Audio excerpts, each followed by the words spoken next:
It's doing something. Divine and royal greetings, family. Shayola Benta, along with Coach Lorray and Coach Shantae.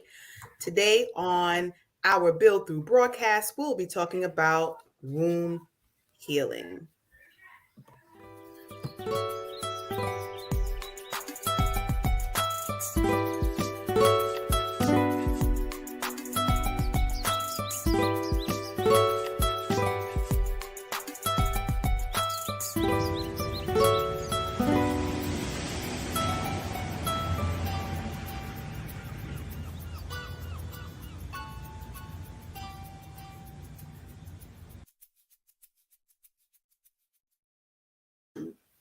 So we say thank you for joining us for another episode of Build Through Broadcast, and it's actually womb wellness.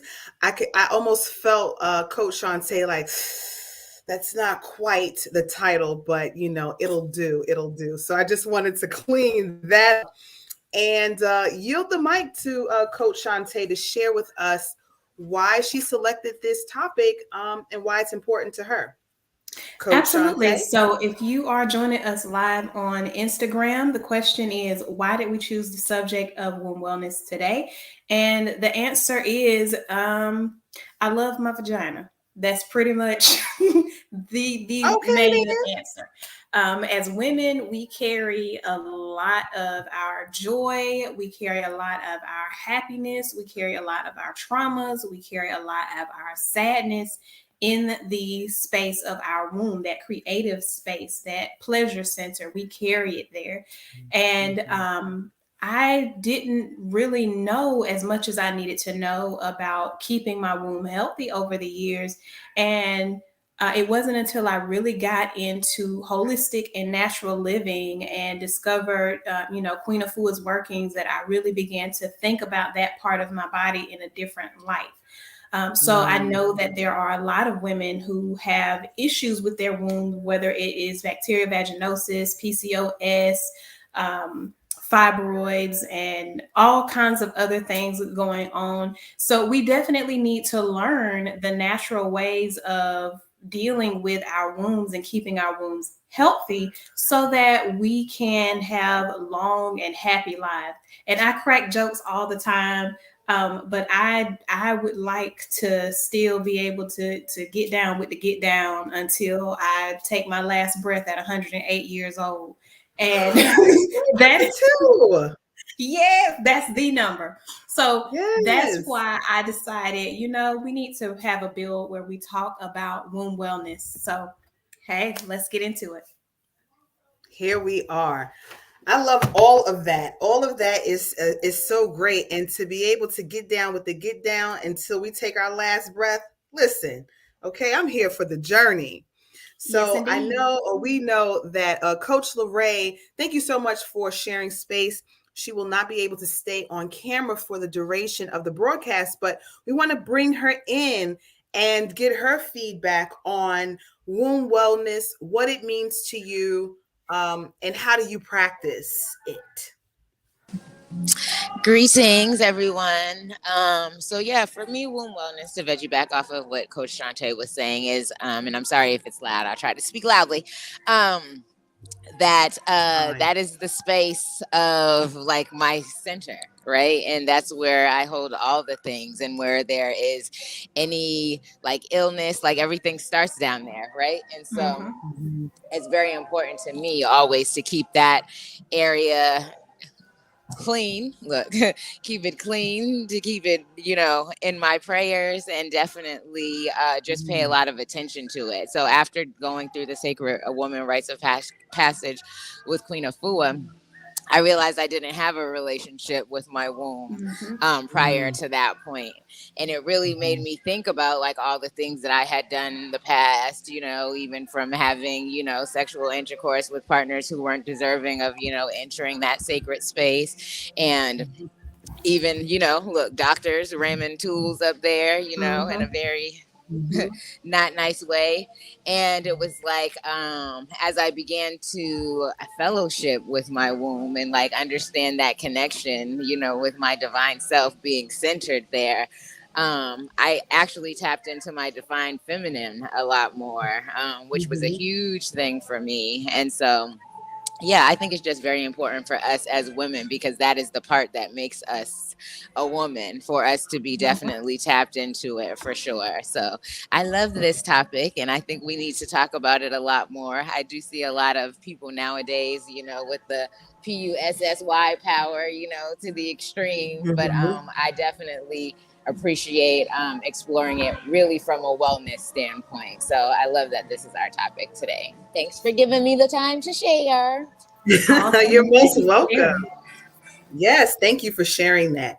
And I veggie back on what both of you have shared before coming into this wellness walk. I don't think that, no, I know that I wasn't as in tune.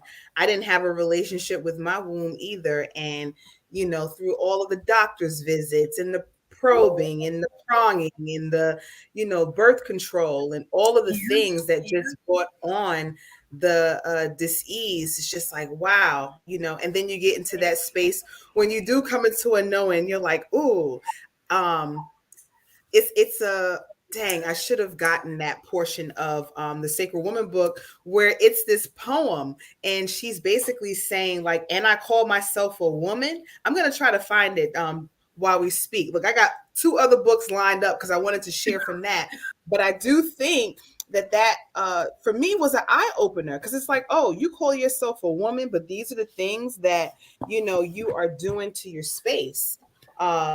And as Lorraine said, that's the very essence that makes us the woman. So being able to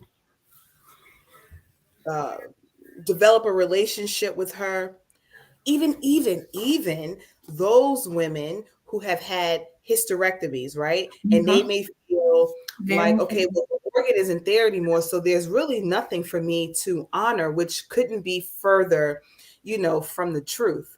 So I agree with Coach Lorraine. There are definitely more conversations in this department to be had. But meanwhile, I am going to look for that passage so that I can, y'all.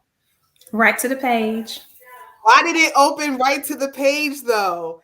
That is so right on time, divine alignment. So if you all don't mind, I just would like to read this passage from Nikina Evans, Sacred Woman Initiate at the time. And again, this is, and I call myself a woman. How can I become a woman if I don't know my womb? I have never had a conversation with my womb. So how can I consider myself a woman? I have been with you, grown with you, been through rites of passage with you, from childhood to adolescence to adulthood, and yet I have never had a conversation with you. You have been a victim, a consequence to an action, a symptom of dis-ease, an effect to my action. I have never spoken to you, consulted with you, inquired of you, cared for you, or overstood you, and I call myself a grown woman? Where have I grown? How could I have grown without talking to you, without acknowledging your presence and your works? And I call myself a woman? I have put you through dozens of men, alien spirits, beings, entities of all dimensions, from all places and stations.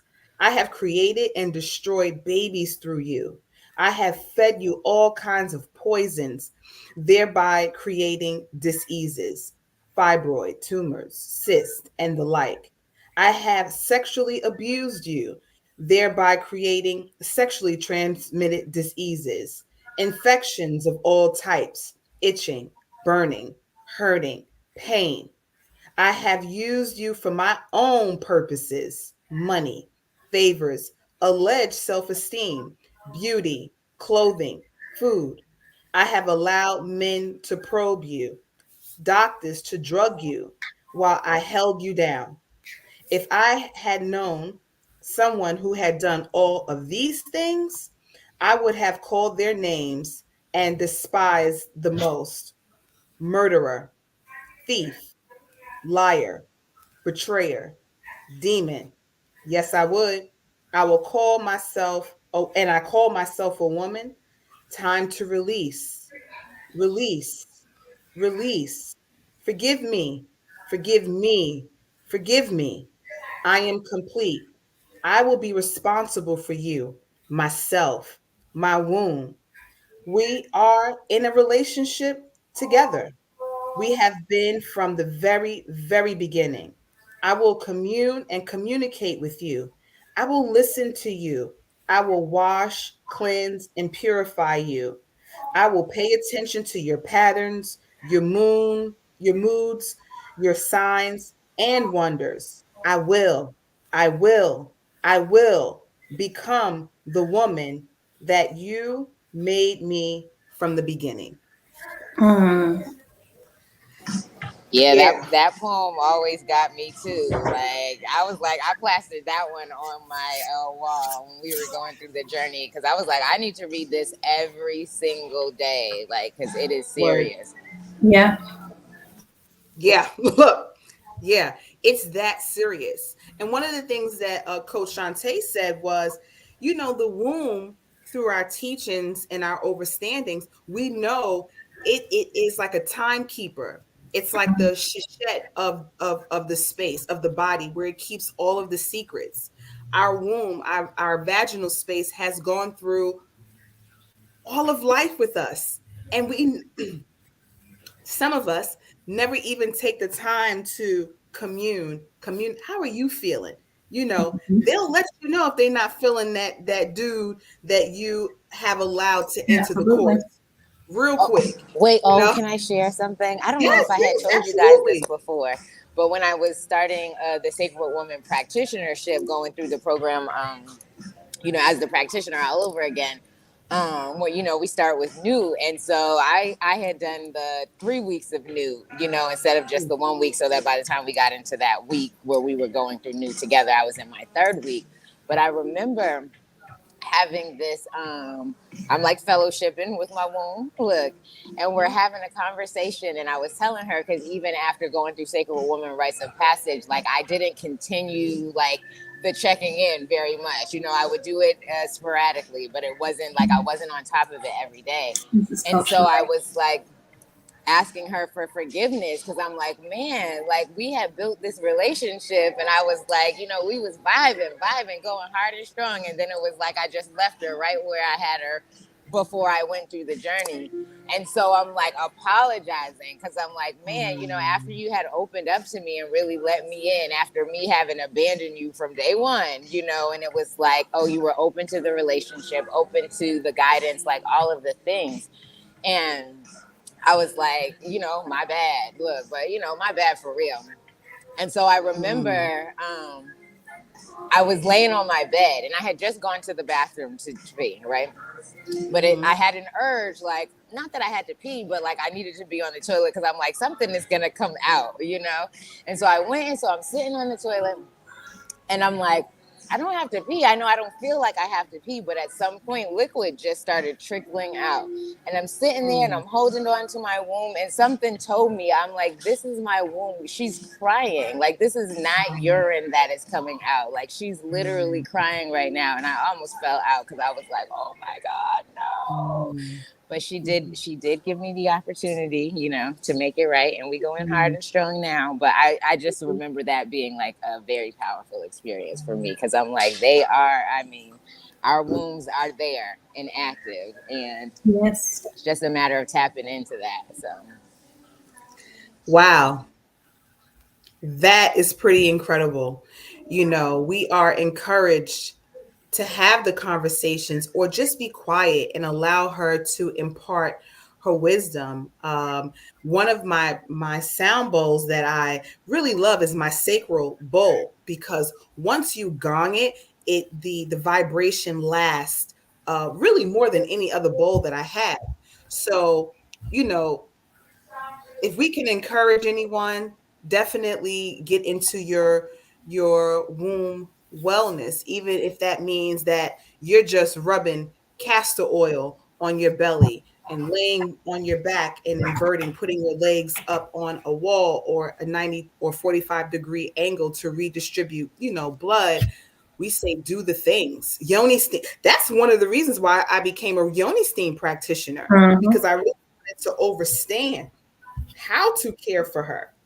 Isn't that weird? Like, many of us haven't learned that from like young. Did anyone you have that opportunity? To dive in and veggie back off of what you said, it is weird that we haven't, but it's not weird at the same time. We live in a society where dis-ease and illness make money, and making money is the name of the game. So when you have women coming in and they're saying, well, I'm having these extremely painful menstrual cycles. Oh, well, here's some birth control. I'm still having extremely heavy menstrual cycles. It's imbalanced. It's not coming on a regular schedule. Okay, well, let's do an embolization. And I too took my first my yoni steam certification to learn more about the womb, and I didn't know what an embolization was until then. An embolization is where they put you to sleep and they pour boiling hot water in your uterus to scar it over. And that is a medical procedure that is used till this day, like now. For what? So you won't have babies? Help to prevent you from having hard periods. It's supposed to make it easier. But what I learned from my womb yoni steaming class was our uterus, when we go through our menstrual cycle, the contractions that you're feeling, the cramps that you're feeling, are the contractions of your uterus shedding that old uterine lining. And if your womb, your uterus is healthy, you can shed that uterine lining within 3 to 4 days. You'll have bright red blood. You won't have any other types of discharge unless you are ovulating. Your discharge will be a bit thicker, but it should always be clear. It shouldn't be chunky or anything like that. These are all things that I learned more as I devoted more time to learning specifically about the womb and womb care, because it's not taught. We are given Band-Aid prescriptions and sent on our way until ultimately it becomes such an issue that they don't know what to do besides take it out.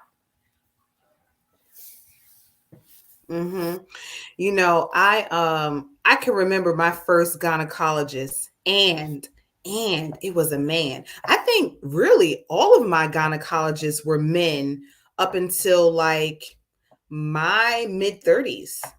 And I think even thinking about it now and saying it, it's like, wow, you have someone that does not have a womb telling you and treating your womb space. Like, wow. But now being given the opportunity to be that person, like, I will manage her and take care of her. I don't need you probing or, I can also remember when Depo first came out, and my mom was like, yeah, she needs that. I had these out of control cycles and heavy bleeding, not knowing that a great deal of that was really from the food that I was eating and my environment. You know what I'm saying? So now I'm taking in this poison, right? And I read a research study that said that Depo really should only be, if even injected into the body, should only be done twice in a lifetime because of how potent it is. And some women have Depo shots every month, right? So it definitely is, as Coach Shantae was saying, like, you have these abnormal cycles and the recourse is birth control, which really doesn't assist in the root or the cause. It's just, dealing with the symptom. So I took birth control for years and still had a myriad of issues, so it's funny how I forget the guy's name, but there's a statue erected in his name in New York as like the father of gynecology. And, he did some real horrific things to, melanated women in honor of his research. And I think it might have been you, Coach Shantae, that shared with us in our chat that they used the chainsaws was a result. Share with us that enlightenment, because I had no idea. Absolutely. So I was scrolling on Instagram and I came across this post regarding womb wellness. And it says chainsaws were invented in 1780 to remove part of a woman's pelvic bone during childbirth. This process is called symphysiotomy. And pronouncing it, it was butchered. Two doctors invented the chainsaw to make the removal of the pelvic bone easier and less time consuming during childbirth. It was powered by a hand crank and looked like a modern day kitchen knife with little teeth on a chain that wound in an oval. It was patented in 1905 to actually cut trees down, but its origins started in 1780 in the process of bringing children into the world. And that is just, when we talk about traumas, there are so many women that have labor and delivery trauma stories in 2022. Can you imagine what was happening to our foremothers in 1780 and earlier, when these men were coming in trying to dismiss the indigenous midwives who had been, delivering babies for generation after generation, and they come in with this new information and they say you need to lay on your back. Okay, well, the baby's not coming that way. Okay, well, we're gonna have to cut the baby out. This is what we're gonna do, instead of allowing the women who had been doing it for centuries to come in and say, okay, the baby's not coming that way. You need to rotate, lay on your left side, lay on your right side, squat. We're gonna walk you around. We're gonna do a massage. Let's get this oil. Let's do this warm compress. We have those people, or had those people, in abundance one time. And then modern medicine came in, and modern medicine said, nah, this isn't necessarily going to be beneficial for us long term. So we're going to switch this to a model where we make people reliant on us. And to veggie back on statements that were made earlier, we have given so much of our power away to these institutions. So when Lorraine was talking about communing with her womb and just talking and having that connection, it was so heartwarming, because there are so many of us who don't even think about our wombs in that way. I remember when my last relationship finally ended, I don't know how many times I said to my mom, like, my actual vagina feels totally different. Felt different, smelled different. The energy of it was different. Everything about it was different, because my last relationship was a toxic relationship, toxic, demeaning, disrespectful. It was not a good experience. And my womb. And the other thing too that I wanted to address with this subject is womb accountability. We are accountable for the health of our wombs, regardless of whether or not we know what steps we need to take or not. We are empowered to seek that knowledge and that information out. And when we make the decision to do that, our bodies are much healthier and happier, especially our wombs.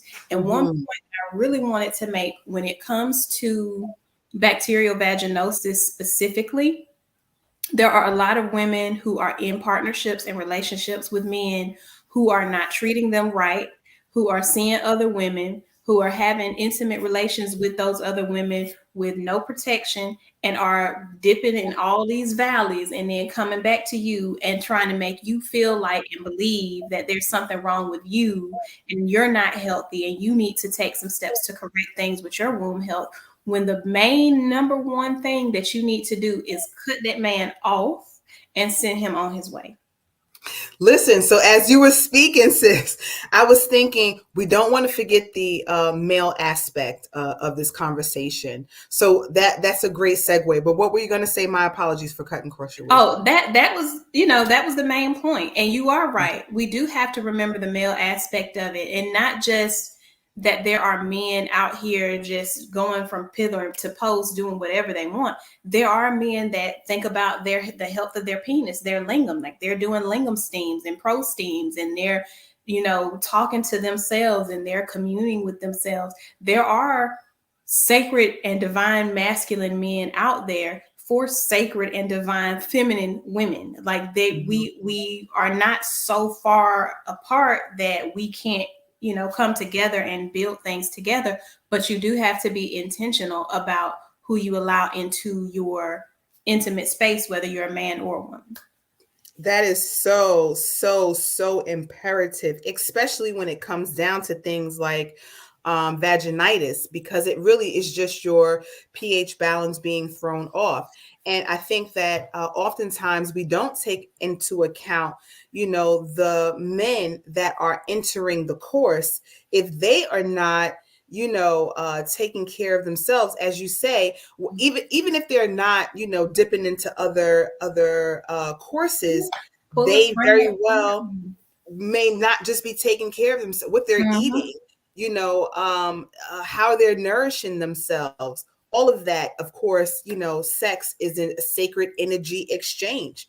So if you're not cognizant of that, or if you're not practicing, then yes, you can totally transmute whatever it is that you have going on energetically, spiritually, and physically to your partner. So when it comes down to entering the course primarily, and I'm speaking of men and women sexual relationships only, right? So when a man enters the course, it's important that he is also taking care of himself so that he doesn't knock the course off.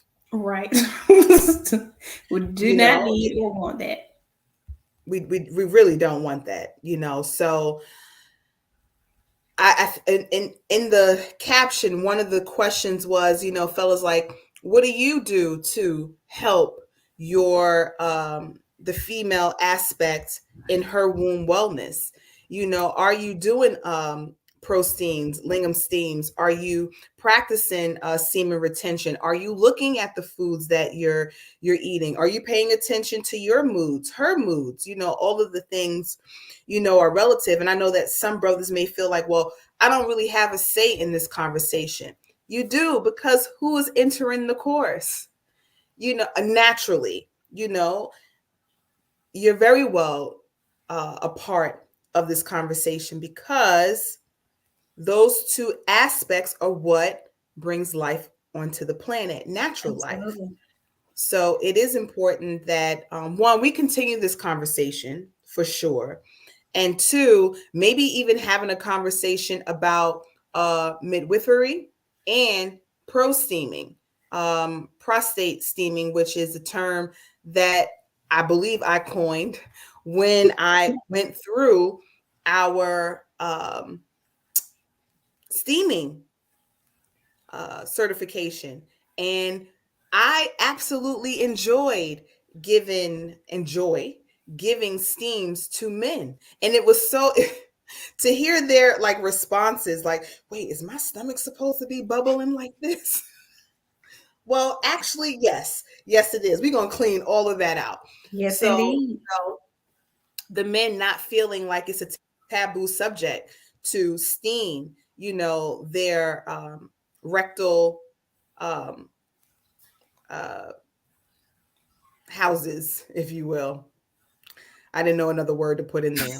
But yeah, I mean, I think it's great when a man takes into account his own health, you know, the smell, the texture of his own semen, to really be in attunement with himself and with his partner, or, you know, partners. So absolutely. Yeah, we'll definitely keep this conversation going. So we're narrowing in on our half-hour mark. Is there anything that you would like to add, Coach Shante? Great topic. We say thank you for this. Many thanks to you all as well for just being open and welcoming to all of my stuff that I have that comes into my head. I'm like, oh, this is a good idea. Right. But I do Mhm. want to bring one very important thing home, and I think I mentioned this on just about every broadcast, but enemas and colonics. Mm. Enemas and colonics are so Mhm. very important for Mhm. womb health because our, womb is in close proximity to the colon. Mhm. And when you are constipated and you're not having regular full bowel movements and completely emptying out your colon, that can cause you to not really be interested in, sexual intimacy with your partner. It can cause you to feel sluggish. It can cause you to feel uncomfortable. It can Mhm. really interrupt and disrupt your libido. And even more than that, it impacts the level of pleasure that you're able to experience because it's in the way. Mhm. So it's in there. Someone else is trying to get in there. And if you Mhm. don't have enough room for somebody else to get in there, it can be very uncomfortable. So for a lot of Mhm. women that have pain during sex, check your colon.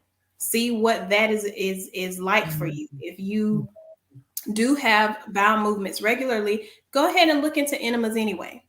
Look into colonics Mhm. anyway, because Mhm. just because you are Well, having a sis, movement even doesn't if mean you're having a, yeah, my apologies. I realized that there was a delay, but oh, as you were saying, well, even if great you're having minds. regular bowel movements, Oh, go ahead. Go ahead. well, I was going to say, even if you're having regular bowel movements, that doesn't necessarily mean that the colon is not impacted.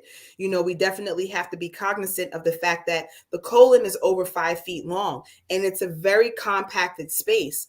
And as Coach Shantae was saying, after the rib cage, there is no barrier between, your colon and your reproductive space. So Mhm. if the colon is impacted, it's just bearing down pressure on the reproductive, and that's where the issues can come from. Even whatever may be backed up in the colon can seep into Mhm. the reproductive space. So it is very, thank you for that. It's so important to make sure that we are engaging in hydrotherapy in the form of enemas and colonics regularly. So again, there's the ascending colon and the descending colon. And most often when we are defecating, we defecate from the descending colon, the bottom half. So if we're not doing anything to service the middle and the upper, it's just food. I mean, years and years and years and Yeah. years of food just sitting in there. And then it can travel up. That's now breast issues. It could be throat issues. And then mouth issues. So we want to make sure that there is a, free flowing path. I know I went around the Molly Mill, but that was a point to be made for sure. Absolutely. Absolutely. Absolutely.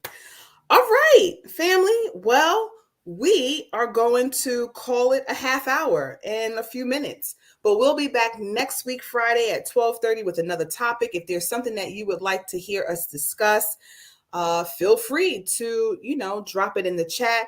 Please like, subscribe, and share with anyone's that you think may need this information.